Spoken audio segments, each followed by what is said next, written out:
সূর্য পূজা আর রাধা রানী। আজকে গৌরচন্দ্রিকার মাঝে আছে। গৌরচন্দ্রিকা মানে কি? আস্তে আস্তে বাবা আস্তে। গৌরচন্দ্রিকা মানে তদচিত ভাব, সহজিয়া ভাব। গৌরচন্দ্রিকা মানে আজকে গৌরের দুটি ভাব, একটা কৃষ্ণ ভাব, একটা রাধা ভাব। কৃষ্ণ ভাবকে বলে গৌরচন্দ্র আর রাধা ভাবকে বলে গৌরচন্দ্রিকা। তাই আজকে দুটি ভাব নিয়ে আছি, দুটি ভাব নিয়ে গৌরহরি দাঁড়িয়ে আছে। কেমন ভাবে? আজি মাঝহি বিরহি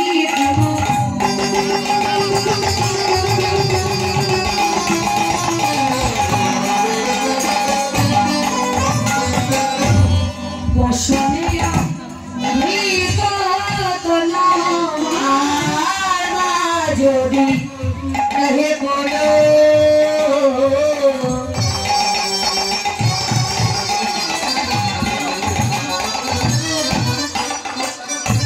বসনিয়া